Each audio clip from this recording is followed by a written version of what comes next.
Boa tarde a todos, senhor presidente, senhoras e senhores parlamentares e aqueles que nos ouvem. Foi com grande satisfação que li a notícia sobre a manifestação da ministra de Direitos Humanos, Maria do Rosário, em apoio ao discurso que eu preferi na semana passada, defendendo que sejam investigadas as possíveis relações entre o presidente da Confederação Brasileira de Futebol, senhor José Maria Marinho, e os órgãos de repressão do regime militar. Como todos sabem, o senhor Marinho militou na Arena, o partido da ditadura, e pode ter tido participação, mesmo que indireta, nos eventos que levaram ao assassinato do jornalista Vladimir Zog nas dependências do DOI-CODE. Na condição de presidente da CBF, José Maria Marinho estará ao lado da presidente Dilma Rousseff na recepção do chefe de Estado, que virão para a Copa das Confederações em junho deste ano e para a Copa do Mundo no ano que vem. E eles dividirão, possivelmente, a mesma tribuna de honra nos eventos esportivos. Acho que essa proximidade será meio constrangedora para a nossa presidenta, pois ela conheceu de perto, muito perto, a brutalidade daquele regime que prendia e torturava, à margem da lei, contando com o apoio do ex-vereador, ex-deputado estadual e ex-vice-governador de São Paulo, senhor José Maria Marinho. Como afirmou o jornalista Zueni Ventura, em artigo do Globo, chega a ser irônico que um admirador do torturador Sérgio Paranhos Fleury esteja à frente do nosso futebol, quando o país é presidido por uma pessoa que sofreu nas mãos dos torturadores. Eu diria, senhor presidente, que esse é o tipo de ironia que não tem a menor graça. Eu gostaria de transcrever uma parte da fala da ministra Maria do Rosário, como foi reproduzida no jornal Globo, para que fique registrado nos anais desta casa.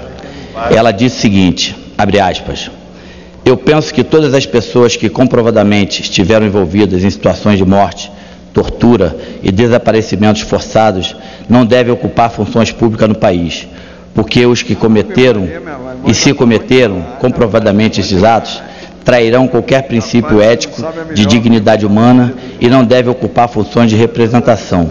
Fecha aspas. Por isso, vou solicitar a audiência à senhora ministra para agradecer pessoalmente essa manifestação, muito oportuna e bem-vinda, pois se trata do primeiro ato público do governo federal, a campanha que se realiza em todo o país, com o objetivo de sabermos efetivamente sobre o passado político do atual presidente da CBF e sua ligação com a ditadura militar de triste memória.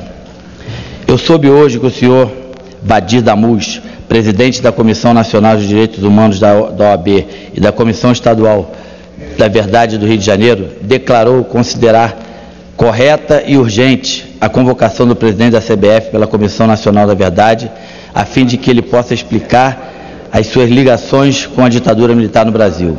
Ele disse o seguinte, Marinho era membro do partido que dava sustentação parlamentar à ditadura, e à época do suplício de Vladimir Zog, o atual dirigente da CBF proferiu discursos agressivos e com nítido caráter de delação contra o jornalista. Aliás, tem ganhado corpo a campanha que a família Zog lançou nacionalmente com vistas ao afastamento de José Maria Marinho da presidência da CBF. Até o momento já foram coletadas mais de 40 mil assinaturas pela internet. Trata-se de um movimento que merece nossa atenção e adesão. Eu quero deixar aqui registrado o meu apoio e convidar os colegas deputados e deputadas e todos os brasileiros a fazer o mesmo, em nome da democracia e dos direitos humanos, que são direitos de todos e de cada cidadão. A nossa preocupação, que tenho manifestado, senhor presidente, se são mais outras. Não podemos esquecer que o senhor Marinho, à frente da CBF, tem sob o comando a principal manifestação esportiva do nosso país, que é o nosso futebol. A nossa seleção brasileira é mais do que um time, é uma manifestação cultural acompanhada de modo apaixonado nos 4 cantos do Brasil, como eu pude testemunhar bem de perto. A seleção leva por onde passa o nome do Brasil, a nossa bandeira, as nossas cores, o nosso hino e principalmente os nossos jogadores. Tem gente que conhece muito pouco do nosso país, da nossa cultura, mas conhece o futebol e os jogadores do Brasil. Por isso, não seria exagero dizer que a seleção brasileira é um símbolo nacional. Nelson Rodrigues dizia que a paixão dos brasileiros pelo futebol é tão forte que não seria exagero dizer que o Brasil é a pátria de chuteiras, uma expressão feliz que, aliás, se tornou o slogan oficial da Copa de 2014. Senhor presidente, na última semana eu comentei sobre a parceria da CBF com a poderosa multinacional Nike. Insisto nesse assunto, pois entendo que ao explorar a imagem desse símbolo do nosso país, a CBF deve prestar contas e transparência nas ações. Eu insisto, por exemplo, em conhecer a destinação desses patrocínios à seleção brasileira. Quem ganha e quanto ganha? Quem se beneficia da comissão de mercado nessas transações milionárias? E tem mais. Além da Nike, outras empresas investem no uniforme da seleção, como a Ambev, o Banco Itaú, Gillette, Vivo e etc. Consta que depois da Nike, que destina em média 70 milhões anuais à CBF, a Ambev é a principal investidora. Conforme o contrato, são 15 milhões de dólares anuais, mais de 30 milhões de reais. Estamos falando aqui de uma instituição gigantesca que opera com valores vultuosos, mas cuja transparência não existe. Sabe-se lá por quê. Dessa forma, crescem as suspeitas sobre o destino dos patrocínios milionários. Afinal, quem se beneficia dessas somas, captadas em nome do nosso maior patrimônio esportivo, que é a seleção brasileira?